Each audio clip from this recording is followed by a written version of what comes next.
Rádio Piauí.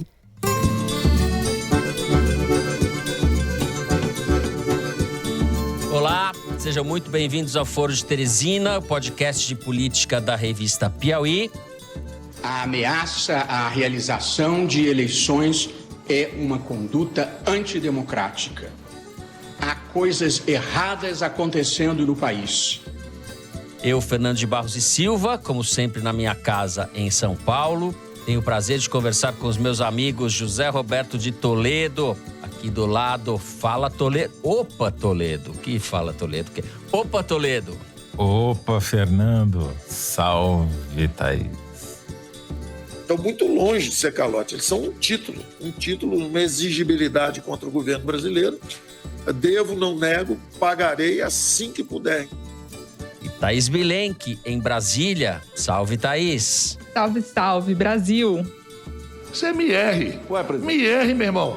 Aqui não tem otário não, rapaz. Presidente. Não tem otário não. Presidente. Vossa Excelência não é nenhum menino para acreditar em conversa da carochinha, rapaz. Toledo, a crise é tão grave que até eu, em vez de falar opa, estava falando fala, Toledo. Isso seria a ruína do nosso programa. Isso é mais ou menos como, assim, se o Bolsonaro aderisse à velha política, sabe? Seria uma traição equivalente. Não. Isso já ocorreu. Isso já ocorreu. Bom. Aqui também. Aqui também. Antes que o apresentador se atrapalhe mais, vamos aos assuntos da semana.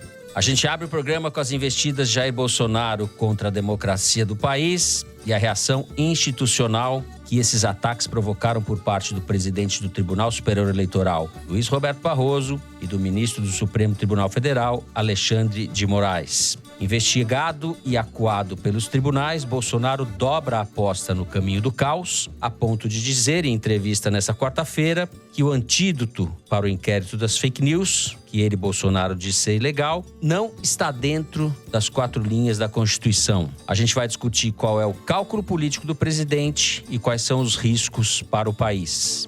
No segundo bloco, vamos falar de Bolsa Família e precatórios. Sim, isso mesmo. Paulo Guedes e Bolsonaro estão quebrando o cofrinho para conseguir cumprir a promessa do aumento no valor do programa social, que vai ser rebatizado de Auxílio Brasil. Sem espaço no orçamento, o governo quer parcelar os precatórios de valor mais elevado que deveria pagar em 2022 por decisões da Justiça que não são mais passíveis de recursos. É calote que chama? Toledo e a Thaís vão explicar como essa mágica está sendo urdida para reaproximar Bolsonaro da população mais pobre num contexto de grave crise social e desemprego lá em cima. Por fim, no terceiro bloco, a volta da CPI da Covid depois do recesso parlamentar. Vamos falar dos depoimentos do pastor Hamilton Gomes de Paula e do ex-assessor do Departamento de Logística do Ministério da Saúde, Coronel Marcelo Blanco, ambos envolvidos no esquema de propinas na compra de vacina pelo governo brasileiro. A gente mapeia as linhas de investigação na retomada dos trabalhos da CPI e discute os próximos passos da comissão. É isso, tem muita coisa, vem com a gente.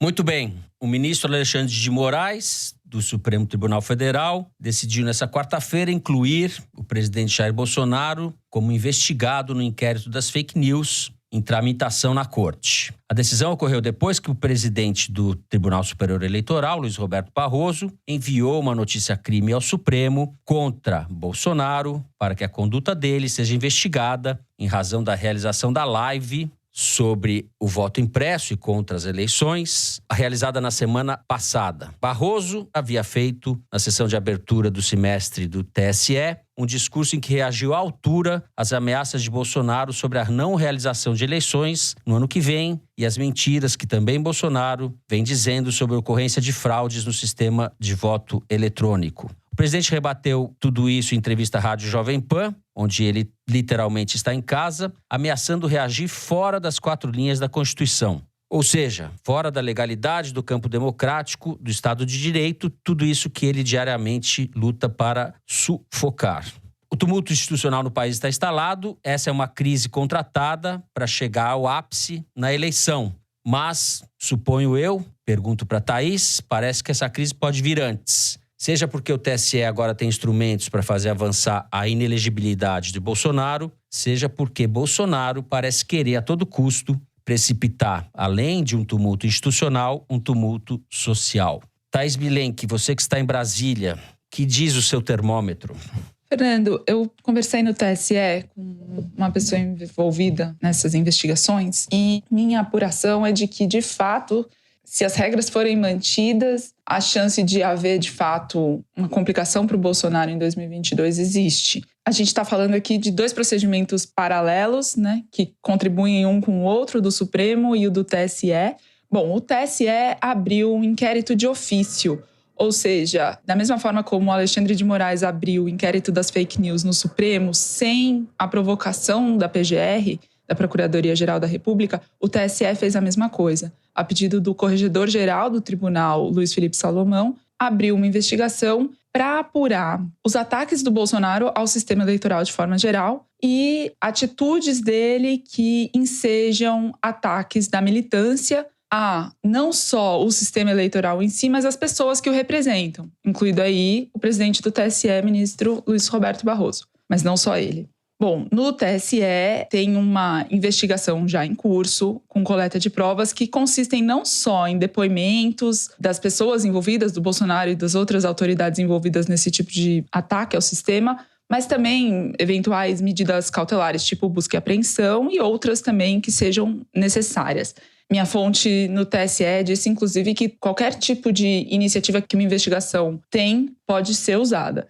Embora haja, no escopo da investigação, a suposta prática de crimes como corrupção, fraude, propaganda eleitoral antecipada, o foco especial é nas infrações de abuso de poder político e econômico. No que isso pode resultar objetivamente com as regras que valem hoje. Além de as provas coletadas nesta investigação poderem ser compartilhadas com ações que já estão em curso, inclusive aquela de cassação da chapa do Bolsonaro e do Mourão, pelo disparo de mensagens em massa na eleição de 2018, as provas podem ser compartilhadas com essas ações, podem ser compartilhadas com eventuais pedidos de impugnação da candidatura dessas pessoas que estão sendo investigadas para 2022, quer dizer, se o Bolsonaro... Candidaturas futuras. Candidaturas futuras, se o Bolsonaro se registra para se candidatar, ou se o ministro da Justiça, Anderson Torres, se registra para se candidatar ao Senado pelo Distrito Federal, enfim... e impedir a candidatura, quanto podem subsidiar ações que contestem a candidatura depois dela ter sido eleita. Então são questões técnicas, mas que dizem respeito muito aos passos que essa eleição vai ter. De maneira leiga, ou para usar um vocabulário bélico, uma série de minas terrestres no meio do caminho de Bolsonaro, Exato. Que em tese estão postas lá para não explodirem. As provas coletadas na investigação do TSE também podem ser remetidas para o inquérito das fake news no Supremo Tribunal Federal. No Supremo, esse inquérito tem um escopo muito maior, né? Não se restringe ao âmbito eleitoral, mas tem uma tramitação também muito mais complicada. Inclusive porque, se de fato a PGR oferecer uma denúncia contra o Bolsonaro, eventualmente, a Câmara dos Deputados tem que aprovar por 2/3 a abertura desse processo e depois o Supremo tem que julgar. Quer dizer, um período de tempo, né? Uma perspectiva de tempo maior, mais demorada, mais complicada. Então, a questão do TSE, nesse momento, dessas minas que estão colocadas no terreno do Bolsonaro, elas estão mais perto do que as do Supremo. E é mais fácil o Brasil acabar com o desmatamento na Amazônia do que o Aras oferecer uma denúncia contra o Bolsonaro ao Supremo. José Roberto de Toledo, que está aí sonolento, com frio, entre na conversa, por favor. As minas terrestres no caminho de Bolsonaro vão explodir ou não vão explodir? Ou isso não faz o menor sentido? Eu não estou enxergando mina nenhuma.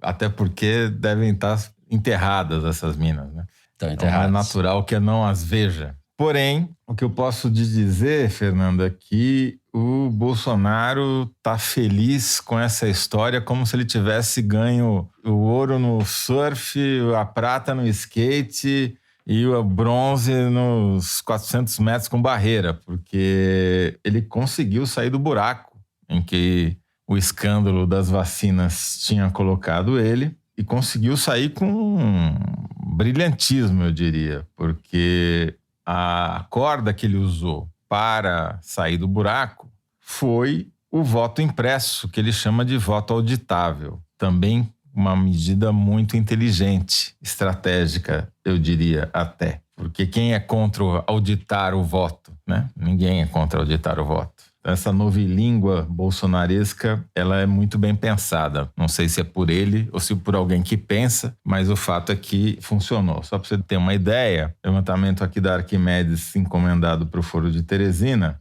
em 7 dias, as menções à expressão voto impresso ou voto auditável no Twitter chegaram a 3 milhões contra 3.150.000 de Olimpíada, no meio da Olimpíada. Ou seja, é um sucesso absoluto de público essa história, essa papagaiada de voto auditável e voto impresso. E quanto mais o TSE reage, e eu não estou criticando o TSE por reagir às barbaridades do Bolsonaro, mas quanto mais ele reage, melhor é para o Bolsonaro, porque mais o assunto ganha evidência, mais ele consegue energizar as suas bases, a sua militância online, mais ele tem assunto, mais ele muda o assunto. Quando começou essa história de voto auditável, voto impresso? Não por coincidência, foi depois do dia 25 de junho, quando houve o depoimento dos irmãos Miranda na CPI, que escancararam a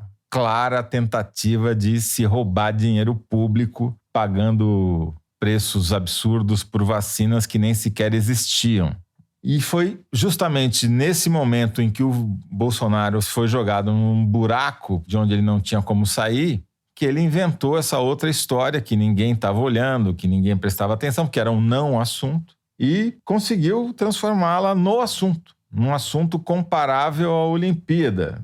Então ele está merecendo ouro, prata e bronze por esse cavalo de pau que ele deu. Essa jogada do Bolsonaro ainda está permitindo a ele criar uma cortina de fumaça para que, enquanto se discute o nada, o Congresso corra para aprovar o que talvez venha a ser a maior reforma político-eleitoral no Brasil desde o fim do bipartidarismo nos estertores da ditadura. A maior e a pior, eu ousaria dizer, não? Sim, tudo para fortalecer os caciques políticos, concentrar poder neles e concentrar dinheiro neles, né? Tudo é em torno da criação de um fundo bilionário de financiamento dos partidos das eleições, mas muito mais do que isso, de você tornar as despesas dos partidos completamente discricionárias. Eles podem gastar no que eles quiserem, não vão ter que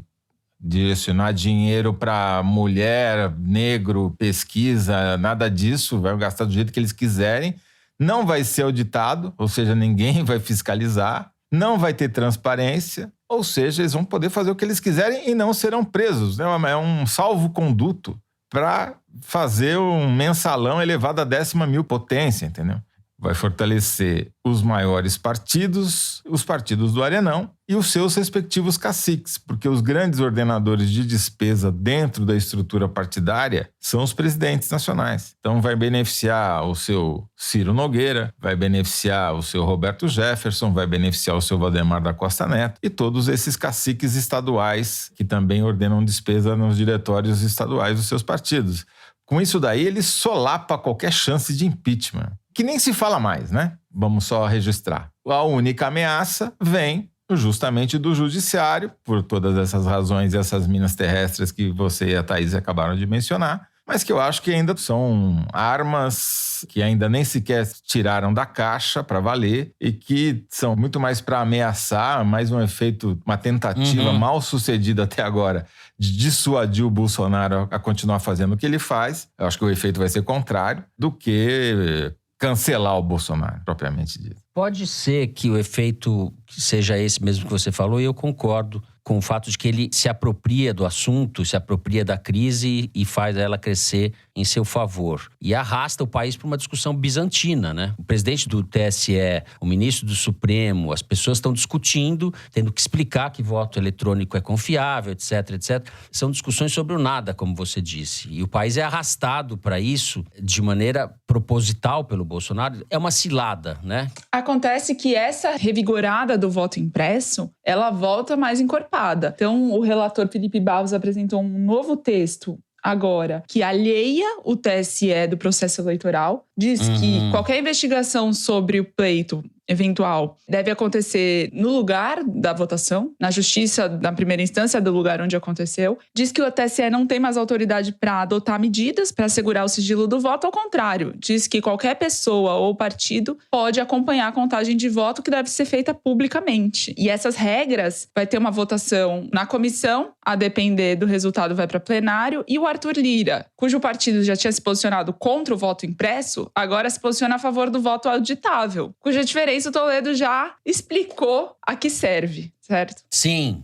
Arthur Lira jogando a favor de Bolsonaro também, de maneira pornográfica. Porque ele está se beneficiando disso. Eu queria contar uma historinha, porque como muitos dos nossos ouvintes, ao contrário de nós dois, não pintam o cabelo de branco, Tá certo. talvez eles não saibam, porque não viveram o que é uma votação em papel. Isso que a Thaís acabou de descrever, que o eminente relator bolsonarista está propondo, é mais ou menos como transformar o excelente sistema eleitoral brasileiro no pior sistema eleitoral do mundo, que é o americano, onde cada estado, cada condado decide a zona que vai fazer na votação, inclusive o jeito que vai se votar, né? O voto impresso é mais ou menos o seguinte: basta você roubar uma cédula para você roubar uma urna inteira. E essa história, ela é muito legal porque ela já aconteceu no Brasil. Eu estava revendo agora uma série na HBO chamada Gomorra, que é sobre a história da Camorra italiana, se passa em Nápoles. E eles fazem igualzinho o que se faz no Brasil para roubar urna de papel. É simples. Você, de alguma maneira, coage um mesário daquela sessão a te dar uma cédula em branco assinada. Só precisa de uma cédula. Por quê? Você pega essa cédula, preenche com o nome do seu candidato, ou marca lá o número do seu candidato, e dá para um eleitor na fila. Ele vai, deposita aquela cédula, pega uma cédula em branco, certo? E devolve essa cédula em branco para o cara que pagou pelo voto dele. E assim você compromete a urna inteira. É muito mais fácil você fraudar a urna em papel, o voto em papel, do que com essas mirabolâncias ridículas que o Bolsonaro fica falando em live, né? Sim, Sobre como é que o voto chamavam eletrônico. os personagens da série da Camorra? 01, 02, 03. Hã? Eles falam em 03. dialeto napolitano, é mais difícil, mas eu desconfio que seja algo por aí. Tanto o Supremo quanto o TSE têm entre os seus investigados o Anderson Torres, ministro da Justiça, delegado da Polícia Federal e, na condição de ministro, chefe da Polícia Federal. Ambos os tribunais vão ouvir o Torres nas suas investigações. Quem conduz as investigações é uma delegada da Polícia Federal. Embora os inquéritos tenham sido instaurados nos tribunais, a Polícia Federal faz as diligências. Então, inclusive, uma delegada da Polícia Federal vai ter que colher o depoimento de um delegado da Polícia Federal que venha a ser chefe dela, ministro da Justiça. E para piorar, os 3 inquéritos que investigam o Bolsonaro no Supremo Tribunal Federal são esse das fake news, o da prevaricação no caso da Covaxin, a vacina indiana, e, por fim, a suposta interferência ilegal na Polícia Federal para proteger os filhos e os aliados. Ou seja, a Polícia Federal está envolvida dos 2 lados dessa história, tanto na parte da investigação quanto sendo investigada. Eu acho que isso é um teste muito importante pelo qual nós vamos passar. Perfeito, muito bem lembrado e resumido. E a gente nem falou aqui, não vai dar tempo de falar no programa dessa semana, já falamos em outras ocasiões, da variante militares, né? Que vem se comportando de maneira péssima desde o começo do governo, mas principalmente depois da saída do ministro Fernando Azevedo e Silva da Defesa e a entrada do grande Braga Neto, que foi também o interventor no Rio de Janeiro lá do Temer. A coisa descambou de vez e os militares estão até o pescoço, até o nariz, sei lá, enfiados com o Bolsonaro. Nessa cruzada de bravatas, e a gente não sabe se vai além das bravatas, eu acho que já foi além das bravatas, contra a democracia. Talvez, o meu sentimento hoje é de que a gente pode estar contratando uma crise mais grave, com eventos de rua, não sei como, antes da eleição, do jeito que a coisa vai. Porque o Bolsonaro parece bastante empenhado em produzir isso. E do lado da oposição, como disse o Zé, a discussão do impeachment não é mais colocada, porque a rua que existe contra o Bolsonaro, ela não existe numa proporção que incomode para valer quem está no poder.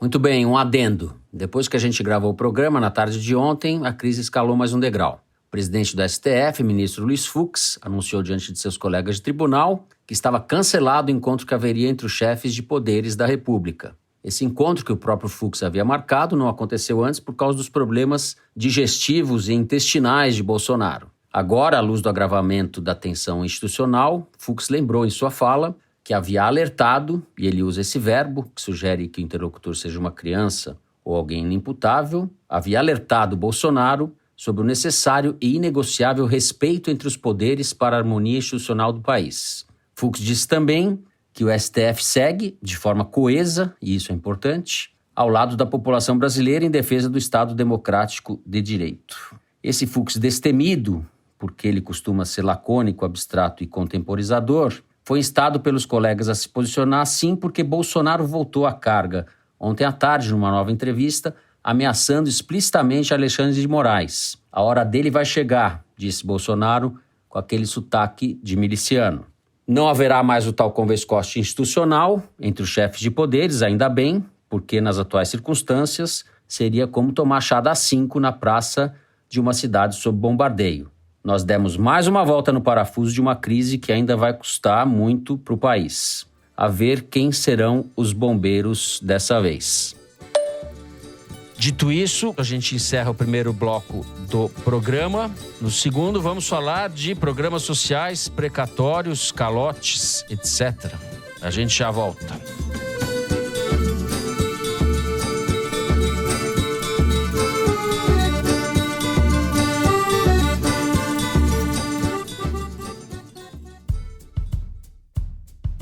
Alimentar o futuro do mundo. Esse é o grande sonho do iFood, foodtech brasileira líder em entregas no país. Muito além da comida e de soluções tecnológicas, o iFood é feito por pessoas, entre clientes, parceiros e colaboradores. E é por isso que trabalhamos ativamente na construção de um mundo melhor e mais justo. Gustavo Vitti, vice-presidente de Pessoas e Soluções Sustentáveis do iFood. Apesar de revolucionar o universo da alimentação, é um objetivo central nosso, a gente acredita que a gente vai muito além disso, né? A gente fala sobre esse sonho de promover uma mudança profunda, impactando positivamente a sociedade e o meio ambiente. O iFood assumiu publicamente compromissos nas áreas de educação, meio ambiente e inclusão. Hoje e ao longo das próximas semanas, você vai conhecer as metas estabelecidas pelo iFood e como esse caminho está sendo trilhado. A gente quer acelerar o projeto de educação para a gente ter um impacto cada vez maior e mais rápido. A gente quer acelerar esse projeto de meio ambiente para a gente ter essa realidade aí da solução ao plástico e ao CO2 ao alcance de todas as pessoas. A gente quer acelerar nosso projeto de inclusão para transformar essa oportunidade para que ela seja uma realidade para todas as pessoas dentro do país. Para saber mais, acesse institucional.ifood.com.br/nossos-compromissos. Vamos usar a mesma inovação e tecnologia que guiam o nosso negócio para fazer um futuro diferente.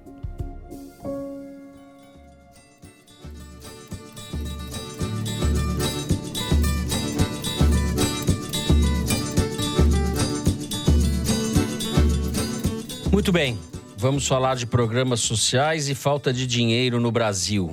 Bem, o fato é que o governo quer, ainda esse ano, expandir o valor do Bolsa Família, que é, na média, em torno de R$190, para pelo menos R$300 e mudar de nome para Auxílio Brasil.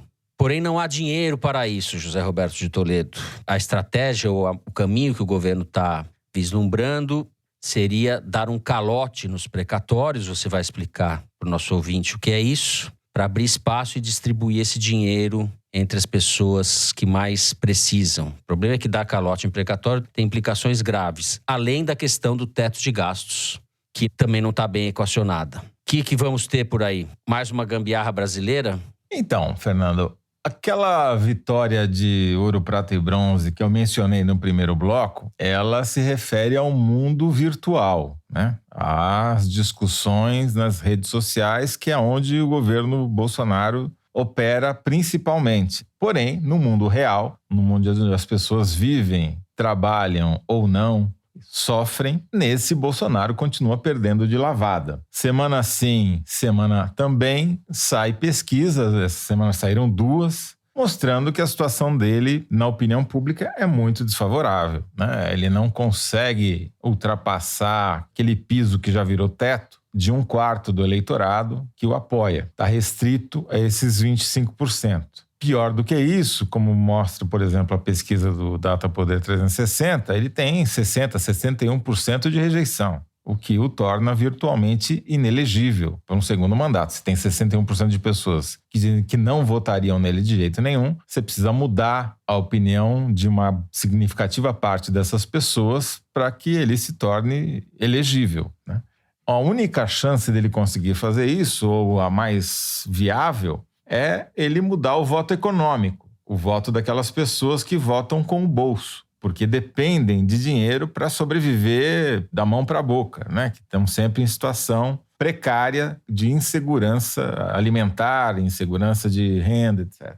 O maior cabo eleitoral durante o período petista foi o Bolsa Família, que o Bolsonaro está querendo rebatizar com um nome que não lembre mais o PT, mas que sim, esse tal de Auxílio Brasil, a um custo no mínimo 50% maior do que já é hoje, num ano em que a Justiça, o Supremo Tribunal Federal, mandou o governo federal pagar 89 bilhões de reais em precatórios. Precatório é o seguinte: um cidadão ou uma empresa cobra um valor do governo federal ou de um governo estadual ou de uma prefeitura e, se não tem acordo, isso vai parar na Justiça.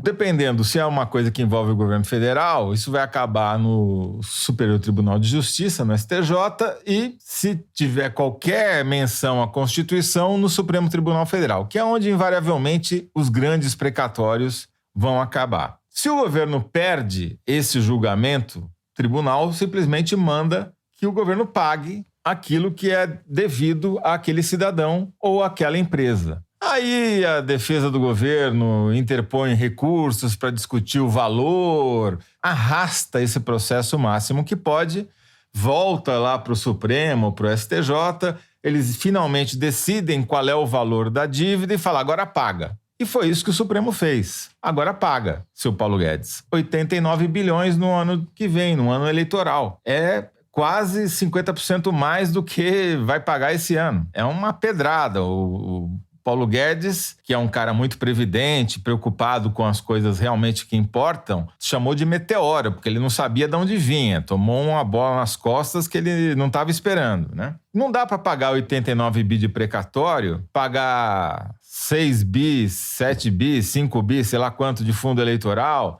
pagar 17 bilhões de emenda de orçamento paralelo para deputado e ainda dar um aumento de 50% no Bolsa Família. Não dá, não tem dinheiro para isso. Ainda mais que você tenha uma legislação aprovada no governo Temer, que é o teto de gastos do governo federal. Então, temos um problema, opa. Como é que nós vamos fazer para pagar este meteoro que o Supremo nos mandou? Como é que nós vamos fazer? Então, começaram a surgir alternativas heterodoxas, pedaladas, dá o nome que você quiser aí, mas eu vou chamar de calote. O governo está cogitando não pagar os precatórios maiores, só pagar imediatamente aqueles até 66 mil reais, daí entre 66 mil e 66 milhões, que é um número meio esquisito, mas enfim, vai ter uma regra lá especial, e acima de 66 milhões é o seguinte, ó, eu pago aí, sei lá, dou uma entradinha para você, pago uns 10, 20%, depois em suaves prestações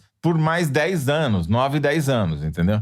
Se isso não chama calote, não sei como chama. Mas também não é líquido e certo que vai ser desse jeito, porque isso vai acabar na justiça também. Em suma, é uma grande confusão. É uma insegurança enorme do ponto de vista jurídico. Evidentemente, as pessoas que têm a receber e que estão há anos na fila não vão concordar. E assim, isso tudo acontece por uma equipe econômica que é incensada pela Faria Lima, que acha que são o máximo, cujo secretário de Política Econômica admitiu publicamente que recomendou ao chefe dele, ao ministro Paulo Guedes, que o Brasil adotasse a imunidade de rebanho como política de saúde pública durante a pandemia. Ou seja, vamos deixar matar milhões de pessoas, porque daí, quem sabe, a gente chega lá numa imunidade coletiva e a economia retoma. Quer dizer, como economista, o cara já é um cretino. Como epidemiologista, ele é um imbecil completo. Ele foi demitido? Não, continua lá, dando expediente do lado do Paulo Guedes. Essa é a caquistocracia verdadeira. Não é esse bando de paspalho lá do Ministério da Saúde que fica tentando roubar dinheiro de vacina. São esses canalhas que estão lá na área econômica fazendo pose de gente sensata, bem intencionada e competente, mas que propõe um morticínio. Não foi preso nem demitido.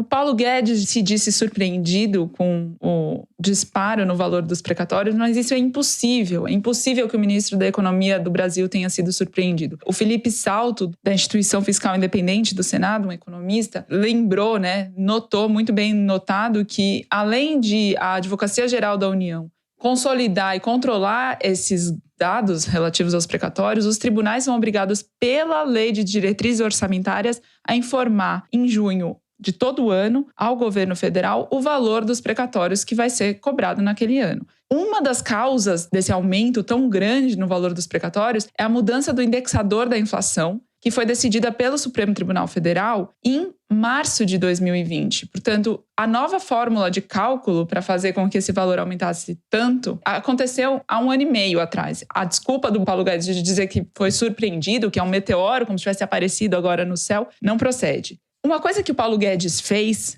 foi condicionar a tramitação e aprovação de uma proposta de emenda à Constituição para parcelar o pagamento dos precatórios à medida provisória que amplia e muda e reformula o Bolsa Família. Isso é uma pressão e não foi à toa, não é um lapso o Arthur Lira ter postado nas redes sociais na segunda-feira, no dia em que ele se reuniu com o Paulo Guedes e outros ministros, incluindo o próprio Ciro Nogueira, que ainda nem tinha tomado posse, para discutir a questão dos precatórios. Ele postou nas redes sociais fotos da reunião de todos os presentes. Uma delas ele estava, inclusive, apertando a mão do Paulo Guedes e não colocou na legenda que o Paulo Guedes estava naquele encontro. Não é à toa que isso aconteceu. Com relação ao Bolsa Família, o Bolsonaro vem dizendo há meses que vai aumentar, que vai reformular, enfim, que vai fazer o Bolsa Família diferente, Vai tirar a marca do governo Lula desse programa. Na quarta-feira, ao dar posse para o Ciro Nogueira na Casa Civil, ele anunciou que vai aumentar o valor, e que vai deixar os outros 50% para o Paulo Guedes anunciar, quer dizer, ele aumentou 50%, os outros 50%. Paulo Guedes resolve seu pepino aí com os precatórios, com o teto de gastos, com essas coisas que você defende. O importante é que eu consiga dar um aumento suficiente para alavancar a minha popularidade. Nesse ato, nessa solenidade, ele inclusive esqueceu o nome do programa. Ele falou, um novo programa Brasil... Aí alguém soprou, Auxílio Brasil. Daí ele repetiu, sorrindo. Porque esse programa, essa reformulação do Bolsa Família já chamou Renda Cidadã, Renda Brasil, já teve 3 ou 4 valores diferentes. Mas o fato é o seguinte, o PT já está ensaiando sua reação a isso, A apropriação do Bolsa Família pelo Bolsonaro, dizendo que, na verdade, o governo quer acabar com um programa consolidado, mundialmente reconhecido. Estou usando palavras do Jacques Wagner. Está pondo isso muito na conta do Paulo Guedes, o José Guimarães, que é deputado do PT pelo Ceará. Eu ouvi 2 petistas nordestinos, porque é um programa que tem muita implicação nessa região, dizendo que o Guedes é um fiscalista ultraliberal que quer dar uma pedalada da gastança. Eu já vejo esse tipo de mensagem na campanha circulando do ano que vem.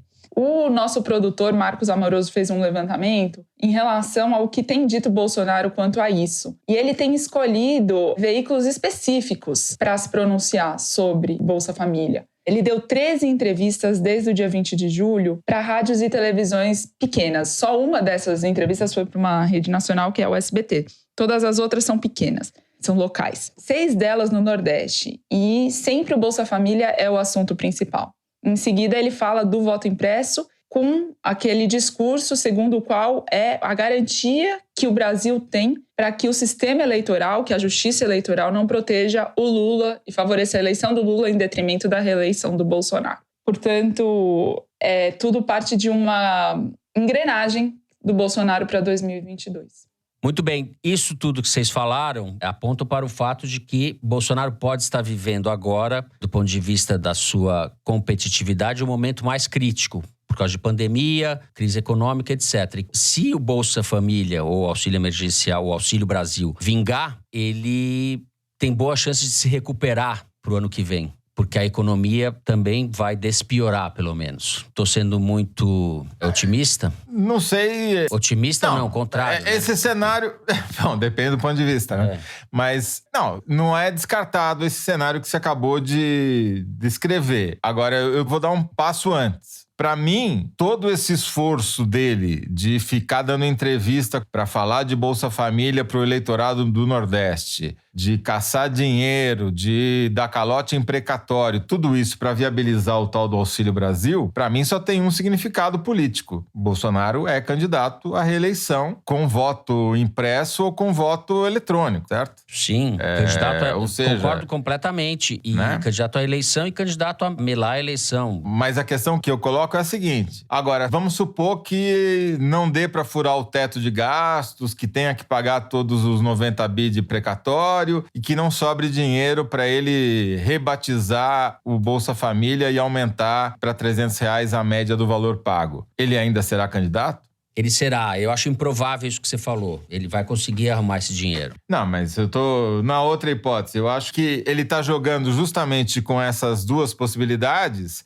para, no caso dele não conseguir se viabilizar com o voto econômico, ou seja, sair do nicho dos 25%, ele já tem uma desculpa. Falar, olha, eu tentei ser, não me deixaram, o Supremo mandou eu pagar dívida de milionário e me boicotaram com o voto eletrônico e vou pular fora, eu vou melar a eleição. Mas o que eu acho é o seguinte, independentemente da chance que ele venha a ter ou não, ele vai continuar nessa toada golpista até o fim do mandato, até a eleição. Tendo ele sucesso ou não, ele vai com esse discurso de que o voto é suspeito, é fraudado, de que as coisas não são transparentes, etc. Essa fantasia, esse blá blá blá, esse discurso bizantino dele, ele não vai largar mais isso.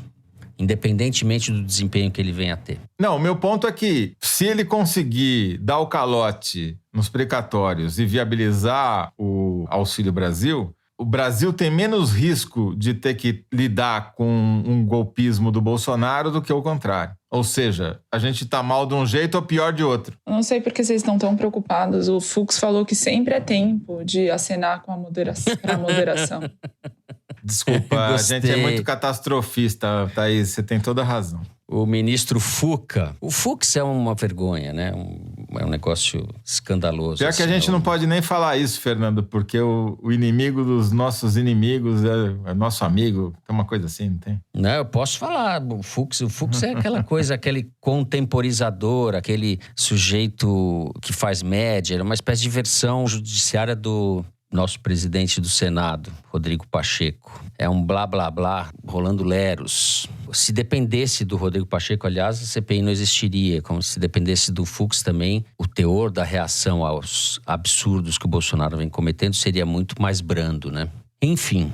Então, desta forma, fechando bem, como diz a Thaís, encerra o segundo bloco do programa e agora é a vez do número da semana, que é inspirado na seção Igualdades do site da Piauí. O site publica toda semana. Pode falar, Mari. Qual é o número?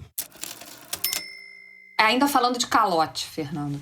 O número da semana é 529 mil. No ano passado, o governo federal pagou pensão para 529 mil parentes de servidores públicos que morreram, tanto civis quanto militares. Desse universo, um pequeno grupo tem uma particularidade. Embora recebam todo mês dinheiro do governo, eles têm dívidas a pagar com a União. Há 17,4 mil pessoas nessa situação, 3% do total de pensionistas do governo federal. Juntos, eles devem 2,2 bilhões aos cofres públicos, segundo dados de março da Procuradoria-Geral da Fazenda Nacional.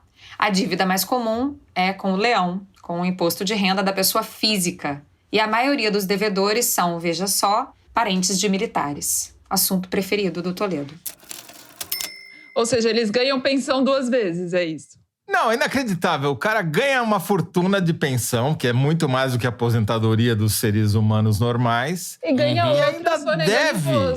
Exato. Não, eles devem 2,2 bilhões e são só 17 mil, não vamos generalizar, tá? São só 17 mil pensionistas, mas eles são tão sonegadores que eles devem 2,2 bilhões, que é quase o dobro do orçamento do CNPq para fomento à pesquisa científica. O dobro, sem palavras.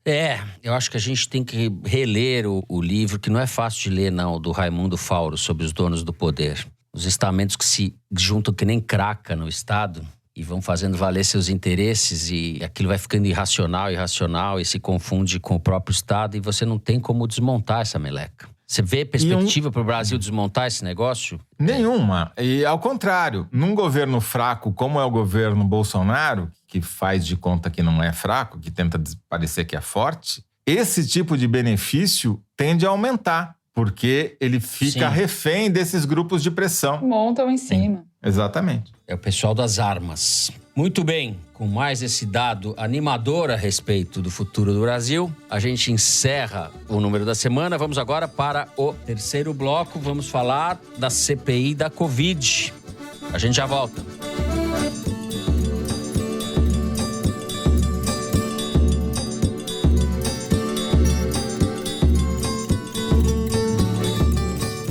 Muito bem, CPI da Covid voltou do recesso parlamentar, com 2 depoimentos essa semana, de 2 sujeitos acometidos de amnésia, não se lembravam de nada. O primeiro deles foi o reverendo Hamilton Gomes de Paula, que admitiu ter intermediado o encontro entre representantes do Ministério da Saúde e da empresa Davat, que iria supostamente comprar vacinas para salvar o povo brasileiro. Mas por mais de 20 vezes ele disse que não se lembrava das reuniões. Argumentou que estava fazendo isso por interesse humanitário, vejam vocês.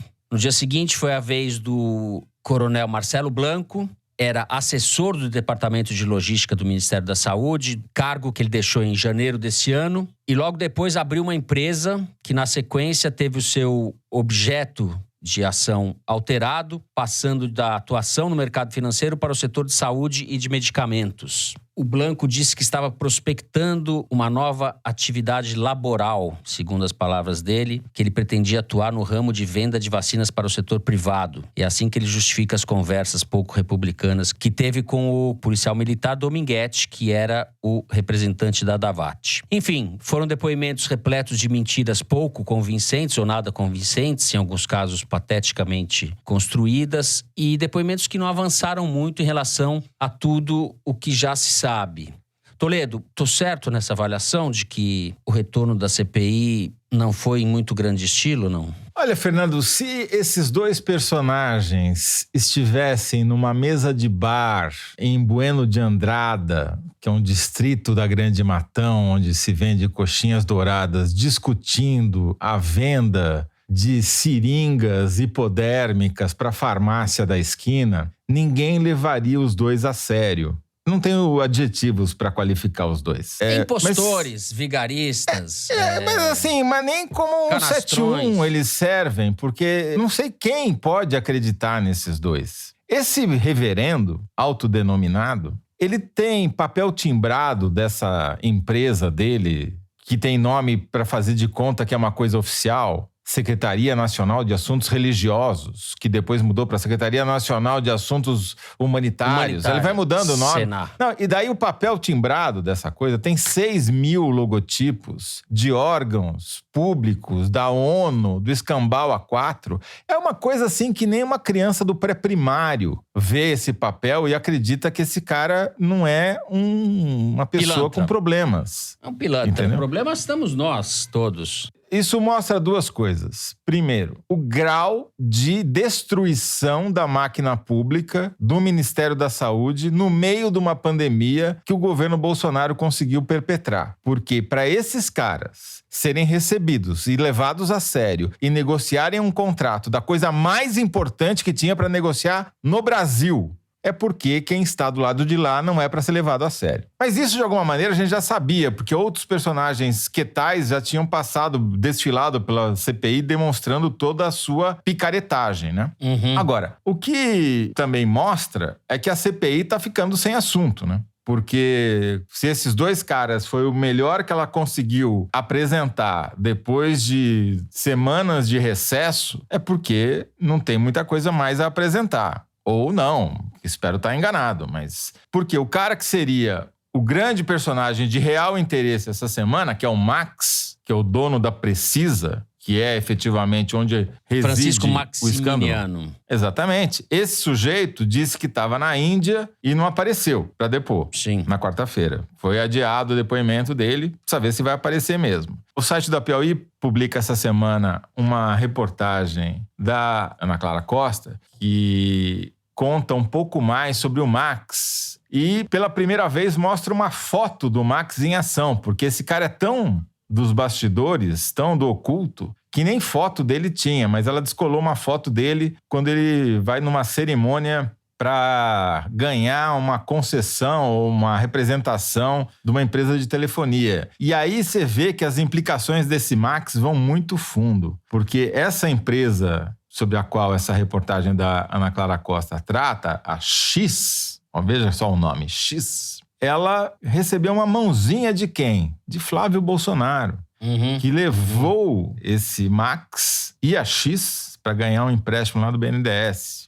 E essa empresa vai participar, como é uma telecom, ela está habilitada para participar do leilão do 5G, que é o grande negócio que se avizinha, um negócio de algumas dezenas de bilhões de reais que o governo Bolsonaro vai fazer. Então, em vez da gente estar falando do reverendo e do coronel, que são duas figuras, além de desprezíveis, desimportantes, devíamos estar falando do Max, que é maxi próximo do Flávio Bolsonaro. Eu tendo a concordar com você porque os depoimentos dessa semana dizem respeito à compra das vacinas da AstraZeneca e da Coronavac, propina em cima dessas vacinas. E o caso que você mencionou envolvendo o dono da Precisa, o Maximiano, é a compra da Covaxin, que foi denunciada pelo irmão do deputado Luiz Miranda, que levaram o caso ao Bolsonaro e há indícios fortíssimos de prevaricação do Bolsonaro, porque ele não acionou a Polícia Federal, etc. São dois casos diferentes. Esse, de fato, da Covaxin, o sujeito tem ligações com o Ricardo Barros, líder do governo, tem ligações, como você mencionou, com o Flávio Bolsonaro, e parece que aí ainda há coisas a se descobrir. Thaís.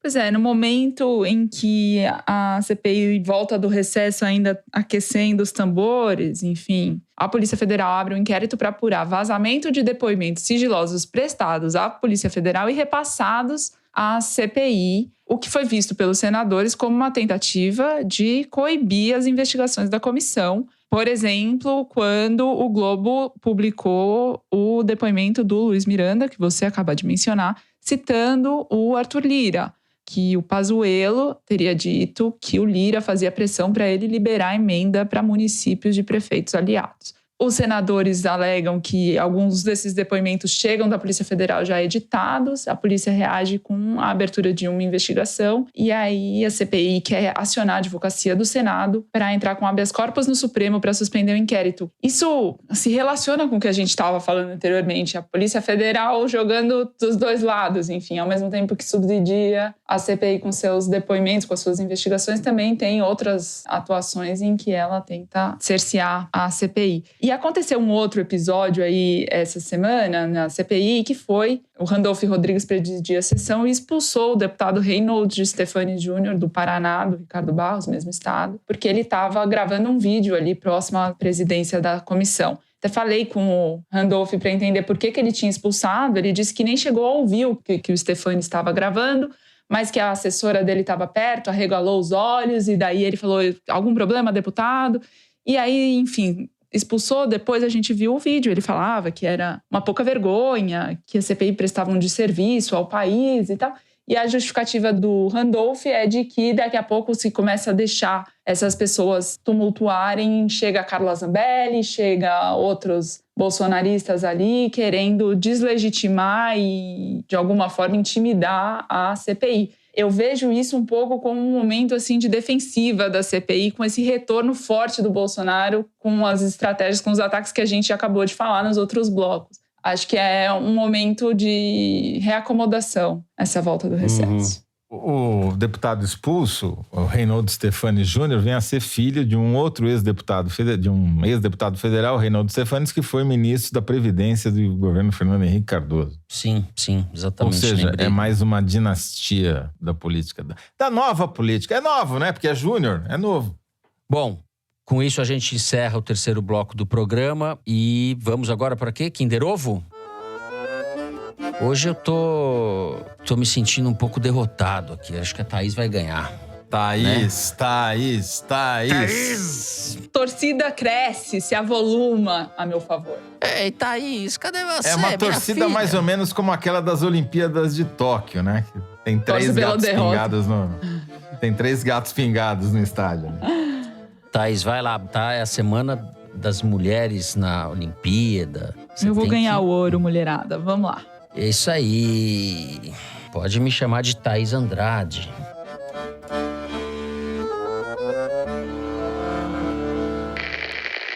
Com toda essa mesquinhez e essa mediocracia no Brasil, vive agora essa bipolarização. As pessoas só conseguem funcionar na base de esse é o meu ídolo, esse é o meu mito. Né? E todos acham que tem um salvador da pátria. Então isso daí, não interessando se seja fulano, beltrano ou cicrano. O interesse é que o caldo psíquico do brasileiro depende de um pai, de um coronel. O setorista de rock e derivações é o Fernando desse programa. Lobão falou tanta merda nos últimos anos. E a gente até gostava de umas músicas dele, né? É o Lobão. Como o Paulo Maluf diria, Lobão. É o Lobão. A Inglaterra tem o Eric Clapton anti-vax, nós temos o Lobão. E ele não tá afinado com o Toledo. Tem mais essa, porque não é... O Toledo já vai no ponto, que é a caquistocracia. O Lobão está falando isso foi de pior, maneira né? otimista. Significa que o cara não ouve o Foro de Teresina. O cara não entende nada. Mediocracia. Lobão que sempre tá arrumando ali um palanquezinho. Cara, eu juro que eu prefiro a família Lobão do Maranhão. Edson Lobão, sarnezista. É isso, Lobão. É isso? Vamos pra frente? Thaís tá animada? Sabe alguma música do Lobão? Lágrimas no escuro, lágrimas no escuro. Me pediram pra cantar, entendeu? Você me deu a deixa certa. Olha, não teríamos esse momento que é o auge do Foro de Teresina dessa semana se não fosse o Lobão, tá vendo? Então. Tá tanto frio. Eu falei que ia ter medalha de ouro. Olha. É isso. Thaís, muito bem, muito bem. Vamos agora então para o Correio Elegante. A hora em que vocês, ouvintes, nos dizem as coisas erradas que a gente faz. Eu vou começar com o recado da Débora Moselli, de Belo Horizonte. Nada de amor, querido ou baby. Aos sábados, eu e meu companheiro nos chamamos carinhosamente de Toledinho e Toledinha. É que desde o início da pandemia, nosso ritual para começar o final de semana é uma boa faxina ao som do Foro de Teresina. Entre frases como me passa a vassoura ou já terminou com o rodo, nasceu esse apelido carinhoso. Somos grandes fãs do Toledo. Na próxima quarta, dia 11, meu Toledinho Rafael completa 34 anos. Manda um opa pra ele, Toledo. Abraço para toda a equipe do Foro. Rafael, passa o rodo, por favor. Toledinho. Eu vou falar, opa, Toledinho. Não combina, porque o Toledo é um sujeito barítono. Bom, continuando aqui, eu tenho um pedido da produção para mandar um abraço para o Ricardo Silveira, que é professor da Federal de Ouro Preto. Fiquei sabendo que ele escuta o episódio do Foro assim que sai, e não só uma, mas 2 vezes seguidas. Parece que ele estava na dúvida sobre qual de nós 3 era o favorito, mas acho que depois desse recado ficou ruim pro lado do Toledo e pro lado da Thaís. Sou Joe, o favorito. Sou Joe. Não, sou Joe, eu tô sendo otimista. Ricardo Silveira, professor da Federal de Ouro Preto, muito obrigado, um abraço. O Gabriel Borges nos escreveu para dar uma sugestão. Não tenho a menor dúvida de que o Fernando foi o grande vencedor do último Kinder Ovo ao gritar Weintraub, alguns milésimos de segundos à frente do Toledo. O VAR da ilha de edição não considerou o óbvio. A conexão da internet do Fernando devia ser mais lenta. Para evitar novas dúvidas como essa, gostaria de dar uma sugestão. Kinder Ovo com voto impresso já. Gabriel, não é mais voto impresso, é voto auditável. Isso. E o VAR da Piauí é auditável, portanto, você está atrasado. Foi empate. Eu dou todo o crédito para ele. Eu bati a mão na piscina ali antes do Toledo. Bom, a Érica Campos escreveu para dividir um susto pelo qual ela passou e que tem a ver indiretamente com o Foro de Teresina. Diz ela: no sábado, 17 de julho, acordei cedo e, como de costume, me programei para fazer exercícios ouvindo o Foro de Teresina. Mas, depois do exercício, me senti mal e minha vida mudou. Sofri um AVC. Meu marido conseguiu me levar a tempo ao hospital e, depois de 7 dias de UTI, desfrutei de paz no quarto do hospital, já em situação estável, ouvindo o Foro de Teresina. Confesso que fiquei nervosa quando começou o Kinder Ovo, porque eu estava vindo de uma série de vitórias e tive medo do AVC ter afetado a minha performance. Mas quase não acreditei que tinha salvado meus neurônios para acertar Luciano Hang. Brincadeira à parte, gostaria de agradecer a todos os profissionais do Hospital Albert Einstein, ao meu marido, à minha mãe, aos amigos e família e a vocês do Foro que me fazem companhia da corrida ao quarto do hospital. E puxem o nível do Kinder Ovo, tá? Meu cérebro agradece. Um grande beijo. Érica, pronta a recuperação para você. Não sei se é recomendável pelos médicos ouvir o Foro de Teresina depois de um AVC. Eu tenho dúvidas, né? Mas eu fico feliz que você esteja melhor do que eu no Kinder Ovo. Que não chega a ser exatamente muito difícil, né? Muito. Não, Érica, você olha... Muito bem. Érica, olha, ótima recuperação para você. É isso, não tá fácil esse Kinder Ovo, não tá fácil. Bom, eu preciso só fazer um esclarecimento aqui, Fernando, se você me permitir, porque me marcaram doidamente no Twitter essa semana por causa de uma fake news. Saiu na Folha que o professor de dança William de Souza Rodrigues, 43, já havia sido atacado por um javaporco no trânsito de Franca, na Grande Matão. Está sofrendo com as consequências desse ataque do javaporco, não conseguiu trabalhar, não recebeu nenhum tipo de auxílio financeiro do dono do javaporco e as pessoas estão me cobrando. Eles estão dizendo que eu tenho que ajudar o William de Souza porque o atacante seria o Teresino. Eu quero dizer que o Teresino é de pelúcia. E, portanto, ele jamais atacaria o nosso bravo William de Souza Rodrigues. Desejo pronta recuperação ao Williams, mas não tenho nada a ver com isso. Muito bem. Recebi 2 mensagens nas redes sociais de 2 ouvintes. Uma da procuradora de Minas Gerais, Natália Domingues, que diz que ouve a gente, gosta muito, não perde uma semana. Queria mandar um beijo para ela. E o outro de uma estudante de biomedicina no Rio de Janeiro, Marcela Garcia, que também diz que é fã do Foro. Então ficam registrados beijos aqui, meu e da equipe, para vocês. Bom, é isso. Assim a gente encerra o programa de hoje. Se você gostou, não deixe de seguir a gente no Spotify ou na Amazon Music, favoritar no Deezer, assinar no Apple Podcast e se inscrever no Google Podcast, no Castbox ou no YouTube. Assim você fica sabendo das novidades, dos episódios especiais e das edições extras. O Foro de Teresina é uma produção da Rádio Novelo para a revista Piauí, com a coordenação geral da Paula Scarpim. A direção é da Mari Faria, a produção é do Marcos Amoroso. O apoio de produção é da Cláudia Holanda, a edição é da Evelyn Argenta e do Thiago Picado. A finalização e a mixagem são do João Jabassi, que também é o intérprete da nossa melodia tema, composta por Vânia Salles e Beto Boreno. A Mari Faria também edita os vídeos do Foro Privilegiado, o teaser que a gente publica nas redes da Piauí. A nossa coordenação digital é feita pela Kelly Moraes e pela Juliana Jäger. A checagem do programa é do João Felipe Carvalho. O Foro de Teresina, gravado em nossas casas. Eu me despeço aqui dos meus amigos José Roberto de Toledo. Tchau, Toledo. Tchau, Fernando. Tchau, Thaís. Até a semana, se houver. Tchau, Thaís. Tchau, tchau. Gente, se cuidem. Boa semana a todos. Até sexta-feira que vem.